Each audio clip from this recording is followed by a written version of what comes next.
firms, including Microsoft, Oracle, IBM, Thomson, and HCL. He is known for playing people-first leadership with digital transformation, driving growth through interpretation in people, process, and technology. And the topic will be bridging the AI divide, building a future-ready talent and innovation ecosystem for India. Put your hands together and welcome Mr. Sudhir Agarwal, everybody. Can we have a round of applause? Thank you. So my sincere thanks to the Aeroskills Foundation for having me here. Participants, you have one good and one bad news.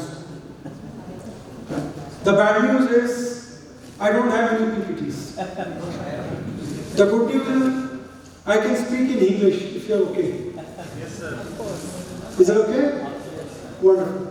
अब मैं आपको बताता हूँ मैं English में क्यों बोलता हूँ और ये रियल स्टोरी मेरे सामने की है. आई थिंक जहाँ भी मैं जाता हूँ ये स्टोरी जरूर सुनाता हूँ. मैं यूएस में था, न्यूयॉर्क में. वो एक गली से गाड़ी आई and a fellow was walking and the car just touched him. This fellow said, you think this road is your father. अब सड़क का तेरे बाप के कहने में मजा आता है, उसमें कहाँ मजा है. तो अब ऑब्वियसली हम टेक्नोलॉजी को अगर हम बात करने लगेंगे हिंदी में तो फिर बड़ा कष्ट है. तो मैं प्रेफर करता हूँ इंग्लिश में बात करूँ.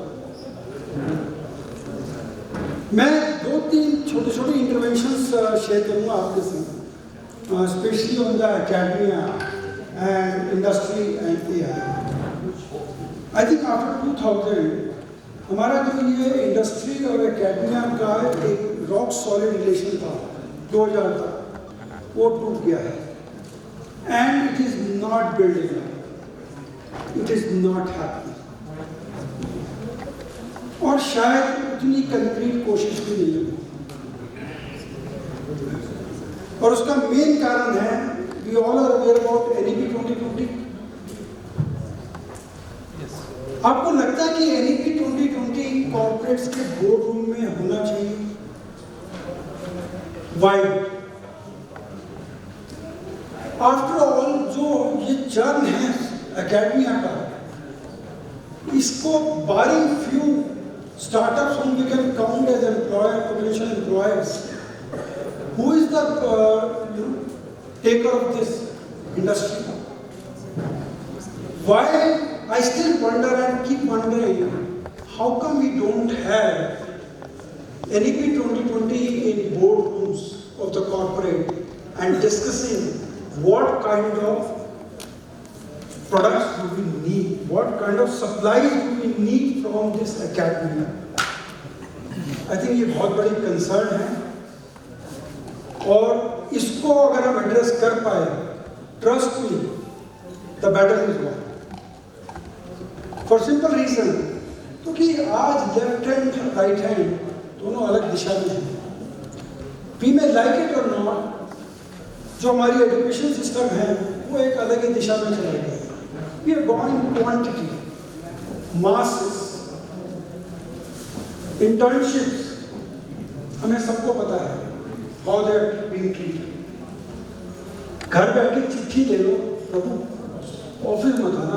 बच्चे को कह रहा था, बच्चे ऑफिस मत आना, चिट्ठी दे देंगे 2 मिनट में. I think this is sad scenario.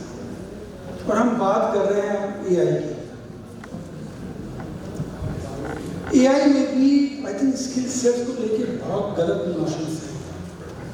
हमने उसका एक हवा बना रखा है एआई. और आप जेन्युइनली देखिए तो एआई ने जिंदगी इतनी सिंप्लीफाइड कर दी है कि आज बच्चे मोबाइल पे लेके ऐप बना के डिलीवर कर देते हैं इन मिनट्स, इन आवर्स.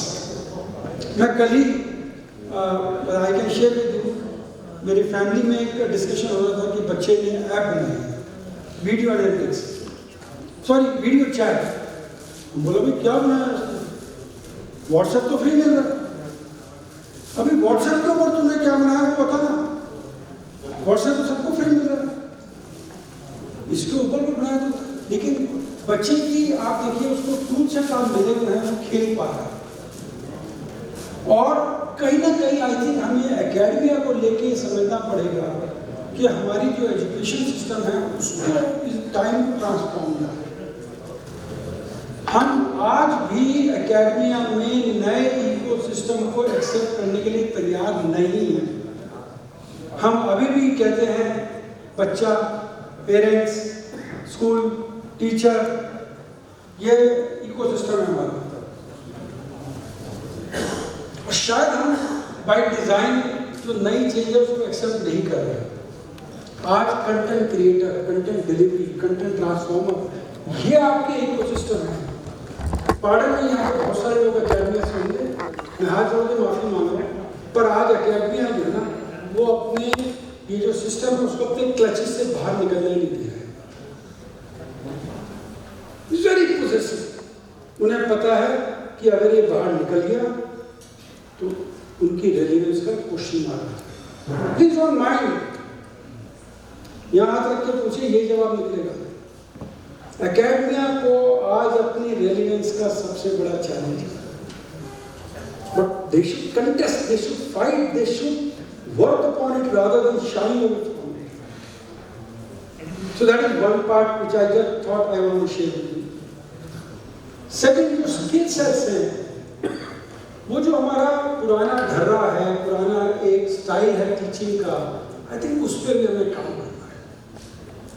वो आते हैं, हम मतलब बुरा मत मानना, क्लास में 3 तरह के बच्चे होते हैं। एक ब्राइटेस्ट ऑफ द लॉट, जो आप सब लोग बैठे हैं, एक मीडियोकर ऑफ द लॉट, कुछ उसके बाहर होंगे, और कुछ डफर लाइक मी। पर आज का टीचर ने आना कि वो एक टाँट करके चले जाते हैं। किसी को समझ में आए तो ठीक है, ना समझ में आए तो ठीक है। अब आप समझिए, अगर एआई को हम इस तरह से करेंगे तो कैसे काम चलेगा। Let me share with you, मैं इससे पहले बागवानी फाउंडेशन में था, वहाँ पर एक टूल डेवलप किया गया है, गुरुमित्र। वो इसके लिए किया गया है कि टीचर जो है अपने ट्रेनिंग टीचिंग नोट्स बना रहा है, होमवर्क बना रहा है। दैट मीन आप 3 तरह के होमवर्क बना के 3 तरह के, सिर्फ पर्पज ये नहीं है कि डेमोक्रेसी है कि सबको एक सा ही होमवर्क देना है। अरे भैया, जिसके पल्ले जो पड़ रहा है उसको वो दो ना, जिससे उसकी आउटपुट निकल सकती है, आउटकम निकल सकती है, वो दो उसको। तो एआई का ये यूज है। आज के टाइम में हमारे एजुकेशन सिस्टम को अगर चेंज करना है, ट्रांसफॉर्म करना है, डिसरप्ट करना है, एआई इज द आंसर। मैं ये बात कन्विंसिंगली मानता हूँ कि अगर हम एजुकेशन सिस्टम को ट्रांसफॉर्म करते हैं, can we shift the focus from teaching to learning. हम अभी भी टीचिंग मोड में ही हैं। We have to allow and encourage learning. और जहां तक इकोसिस्टम का सवाल है, वो हमको जब तक हम नए प्लेयर्स को स्पेस नहीं देंगे, ये हमारी दिक्कत बनी रही। क्योंकि हम उनको जब तक पेरिफेरा में रखेंगे, कोर में नहीं लाएंगे, वो बहुत बड़ा चैलेंज।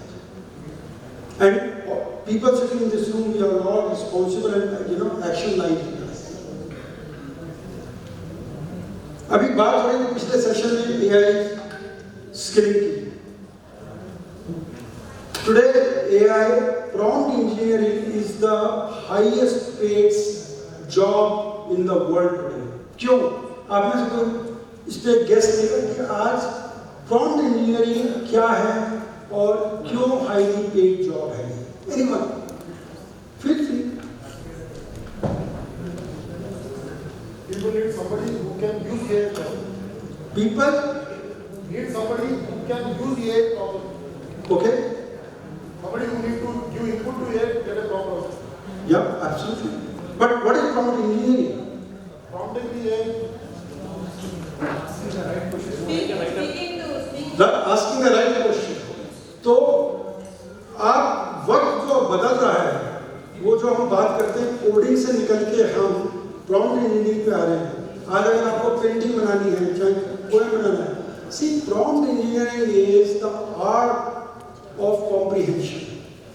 आपका थॉट प्रोसेस कितना क्लियर है, it's the art of that, it's the science of that.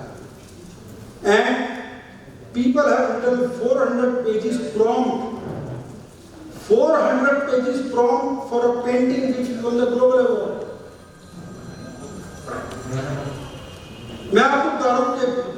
I may be looking 62 at this stage, but trust me, there is not a single day when I don't use GenAI in my day-to-day life. आजकल तो शायद मतलब system बन गया मेरे लिए, कोई चीज़ मेरे को समस्या आती है, just tell me when I have to stop. 2 minutes, 1 minute. Thank you. मेरे को कोई समस्या आती है, मैं अपने दोस्त से बात करता हूँ ChatGPT से, लेकिन धीरे धीरे मेरी भी अपनी एक एबिलिटी इम्प्रूव हो रही है जब मैं अच्छा प्रॉम्प्ट लिख पा रहा हूँ। और मैं ये आपको बता दूँ दोस्तों, जब मैं वो शेयर करता हूँ किसी के साथ, मैं शेमलेसली उसमें लिखता हूँ, ये मैंने निकाली है ChatGPT से, मेरा दोस्त ChatGPT से, ये मेरा प्रॉम्प्ट था, ये मेरा रिस्पॉन्स है, ये मेरा सब्सिक्वेंट प्रॉम्प्ट था, ये मेरा सब्सिक्वेंट रिस्पॉन्स है। We should not be shy of saying I have taken the help of ChatGPT। सामने वाला समझ ही जाता है, क्योंकि मेरी जो है ना एबिलिटी कैपेबिलिटी सब जानते हैं, जिनके संग इमेज करो बताइए ओवरनाइट कैसे बातें कर रहे हैं, इसको क्या हो गया। तो मैं शेमलेसली बताता हूँ कि I am using ChatGPT। What is wrong? ChatGPT helps you comprehend your thought process. आप 5 लोग की एक कमरे में बैठ के बात करेंगे तो आपका जो आउटकम होगा वो 5 लोगों की थॉट प्रोसेस है। अभी मेरे पिछले सेशन में बताया कि विकिपीडिया से बनाया गया है, दैट मीन उसकी कॉम्प्रिहेंशन दैट वाइड है। तो मेरा इस तरह में कहना है कि ChatGPT सॉरी AI वगैरह जो है इसको हमको डरने की जरूरत नहीं है। लोग कह रहे हैं जॉब चली जाएगी। I challenge everybody who says ChatGPT will take away the job, I challenge to disprove that person with my own example. 1985 when I started my career, banks का मैं बैंकिंग सॉफ्टवेयर डेवलप करता था और उसमें bank union जो थी वो strike करती थी, उनको इंसेंटिव दिए जाते थे, पर्क्स दिए जाते थे। और आज 2025 में what was banking system in 1985? Right? Today banking system is BFSI. Why? Because every new evolution, every new innovation, every new disruption creates wider opportunities, broadens your portfolio, broadens your entire spectrum. तो ये जो myth फैलाया जा रहा है, इसका सबसे बड़ा कारण ये भी है कि नॉर्मली कोई भी एवोल्यूशन में 5 साल 10 साल 20 साल लगे, ये महीनों में इवॉल्व हो गई है, तो उसका टाइम ही नहीं मिला है। डिसरप्शन नेगेटिविटी ज़्यादा है। मैं कहता हूँ जॉब्स को लेके हमें हाँ ये जरूर है कि पहले अगर हमारा रीस्किलिंग साइकिल 3 साल था, 4 साल था, 5 साल था, अब वो महीनों में भाई हर हफ्ते, हर महीने, हर 6 महीने, हर 1 साल में I should keep reskilling myself। अगर कोई ये समझता है कि मेरी कंपनी मुझे रीस्किलिंग के लिए भेजे, मैं उसको पेड हॉलिडे बोलता हूँ। आप किसी को 3 दिन की ट्रेनिंग के लिए भेजिए और 3 दिन के उसको बुला के पूछ लीजिए कि क्या तो कुछ किया है या आई और अब तू क्या कर लेगा इसमें। You will have very vague answers and if you see actionable, learning is always on the job। और AI का फायदा ये है, जो AI के टूल्स का फायदा ये है कि हम डेली बेसिस पे सीख सकते हैं। तो हमारा रीस्किलिंग साइकिल जो है दैट हैज गॉट रीडिफाइंड। एक चीज मैं और कहता हूँ कि आजकल बहुत वरी होती है कि अरे ये भी हो गया क्वांटम कंप्यूटिंग, अरे ये हो क्या मुझे नहीं आता। So I have built a logic for myself and I follow and I suggest everybody should follow 70-20-10। दुनिया में जितना भी इनोवेशन इमर्जेंस हो रही है उसको 70-20-10 में आप देखिए। 70% which does not matter to me in my personal, professional, social life, मुझे उसकी चिंता नहीं करनी चाहिए। मैं आपको बता दूं, मुझे क्वांटम कंप्यूटिंग का सिवाय उसके वर्डिंग के उसके अलावा कुछ पता नहीं, but I put it in 70%। मैं बताता हूँ क्या 70%। कुछ चीज़ें ऐसी हैं जो मुझे लगता है कि रेलिवेंस है मेरे पर्सनल, प्रोफेशनल, सोशल लाइफ में उसकी, तो मुझे कुछ तो पता होना चाहिए, तो वो 20% में आता है। 10% में वो है जो मुझे निश्चित आना चाहिए, मेरी मास्टरी होनी चाहिए, मुझे उस पर कंट्रोल होना चाहिए। इससे फर्क क्या पड़ता है? जब 70% की कहीं बात हो रही होती है, आजकल हम नर्वस हो जाते हैं। आप देखिए, हम अपने आप को आउट ऑफ प्लेस पाते हैं वहां पर, हम बड़े अनकंफर्टेबल हो जाते हैं कि अरे ये रियलिटी है, हमको उससे अनकंफर्टेबल नहीं होना चाहिए। We should believe, we should tell ourselves it's in the 70%। दुनिया को जाके बताने के लिए मुझे कोई चिंता नहीं इसकी, मैं तो 70% में तुम कहने, बट टेल योरसेल्फ ये 70% डोंट गो, 20% एंड 10% पे फोकस। इससे क्या होता है कि हमारा जो कंफ्यूजन है, जो हमारा इम्बैलेंस क्रिएट हो रहा है, और वो हमारे हाथ में नहीं है। Don't think what people think about you, B sure of yourself, keep focusing on that 10%, and this may things may keep changing. What is in 70% may shift to 10% tomorrow. That can happen. Don't, but keep doing that. तो मेरा सिर्फ ये कहना है दोस्तों, क्योंकि time का मैं ज़्यादा नहीं लेना चाहूँगा, कि मैं ये कहता हूँ कि डर के जीने की जरूरत नहीं है, बिकॉज डर ही अपॉर्चुनिटी है, चैलेंज ही अपॉर्चुनिटी है। डर के होता क्या है कि हम डर जाते हैं तो चार लोगों को और डराते हैं, तो डरने का नहीं, जो अपने लिए सही है वो करते रहिए, be confident, be sure of yourself what you are doing. और जो हमारा इकोसिस्टम है उसको हमें रीक्रिएट करना है। ये मेरी रिकमेंडेशन है कि लास्ट प्रोग्राम में is the recommendation to the Ministry of Agriculture that they must redefine formally the ecosystem. Thank you very much.